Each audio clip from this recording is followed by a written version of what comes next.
Greetings, folks. Nice to see you. This is another shorter episode.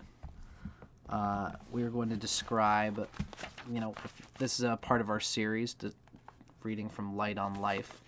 We're going to have a quick word about planetary states.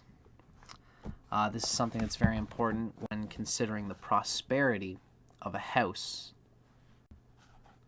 through the Lord, the planet that is carrying those houses. You might have heard, woo, I'm all yawns today. You might have heard from our previous episode, we were talking about the fact that a planet can be the courier, the ambassador, the carrier of a house. For example, we see here this is a Virgo rising.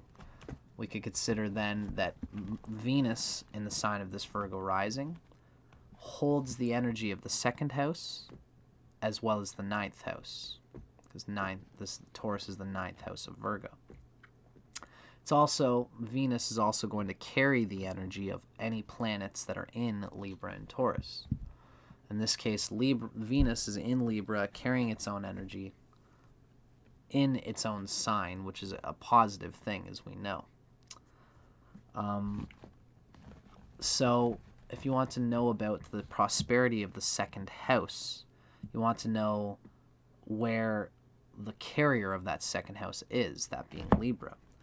And these planetary states that we're about to talk about today relate ultimately to how that Venus or any planet can actively, competently act as an ambassador that can bring through the agenda implied by the houses that it rules. Now the authors begin. While most Jyotishis employ the previously spoken 4 rules to evaluate planetary strength, it's exaltation, mula tricona, its own constellations, as well as planetary friendship and enmity, several other sophisticated methods for fine-tuning planetary strengths also exist. One such group of methods is they're collectively known as Graha Avastas, so planetary states or conditions. Parashara devotes a whole chapter to the subject, as do many other classical works. This is the basic bare-bones definitions about the state and capacity of a planet to deliver its agenda as a house lord, and on its agenda as a planet in general.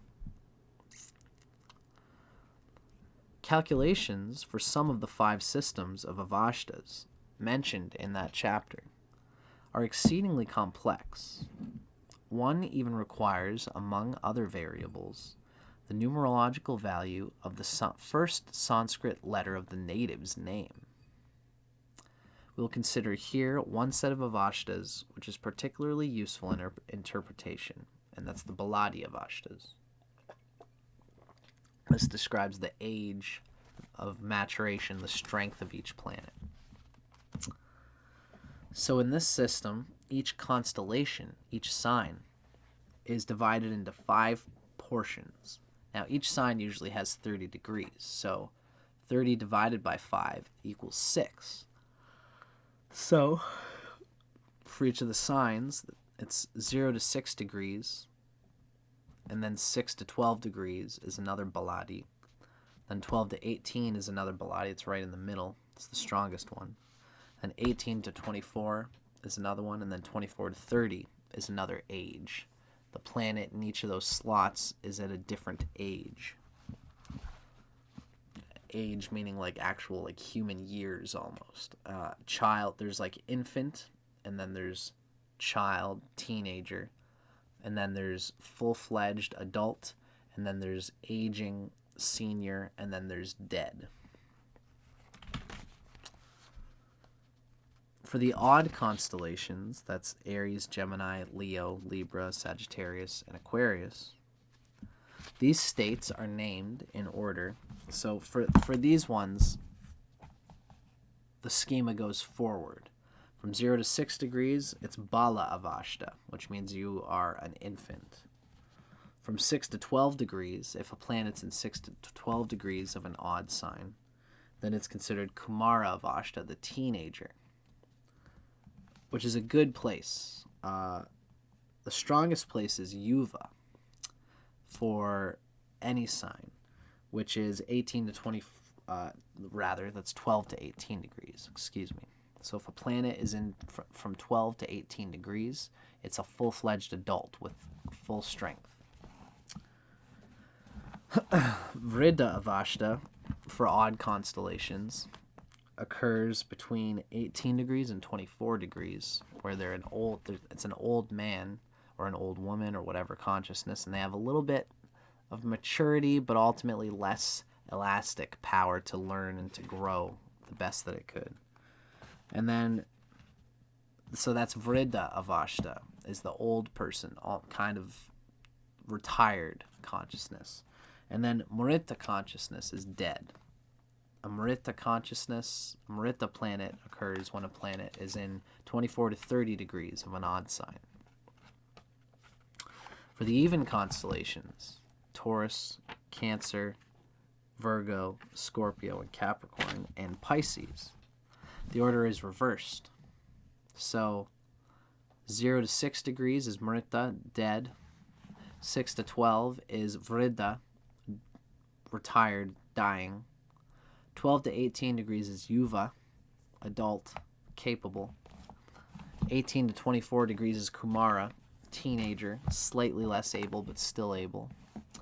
And then 24 degrees to 30 degrees is an infant, very weak, less capable, although still better than Maritha. All of these states relate to the progressive age of maturation of a human being. Bala here means child. A planet in Bala Avashta will have a childlike energy to it, and like a child, will not be able to exhibit the full potential of its strength. In fact, a planet in Bala Avashta displays only about 1/4 of the strength that would otherwise be predicted for it. Next up is Kumara, 0 to 6 degrees. That's 6 to 12 degrees for an odd sign, 24 to 16 degrees for an even sign. Kumara is the youth. And like a vigorous youth, a planet in Kumara Avashta gives 1/2 of its results, since, though strength is present, the wisdom needed to direct that strength, which is derived from experience, is usually lacking.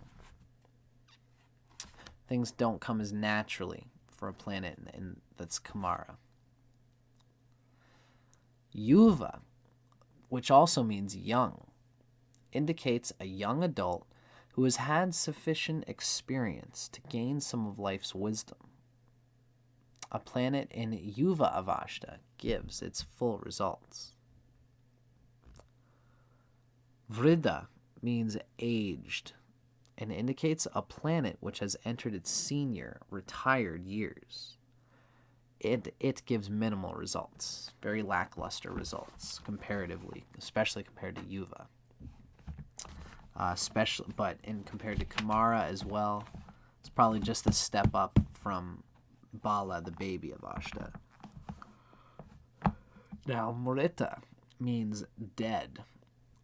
And relatively speaking, dead planets produce no results, though every planet does in some way or another give some result, no matter what. Depending on how that planet is, where it's placed, it might not be an active, conscious agency in your own mind, but the world is still caught in the energy grid of your soul's imagination and projection, which means that if Saturn is in Maritha Avashta and it's not a huge active part of your consciousness, doesn't mean that the world isn't going to still hit you with Saturnian pressure that you've got to learn to deal with in some way or another, right? So those are important. As you come along in my lessons, you'll see how and where and why and in what moments those are important, especially related to the prosperity of the houses when defining using Jaimini Jyotish, as well as just general defining whether a house can perpetuate its agenda that it's supposed to perpetuate through the planet that owns it. So, folks, that was Planetary States. Stay tuned. We're not done yet. The next episode is going to be an important one where we talk about directional strength, or what is known as Dig Bala in Vedic astrology. I'm Dustin Cormier for How to Rock Astrology. See you guys soon. Thanks so much for watching.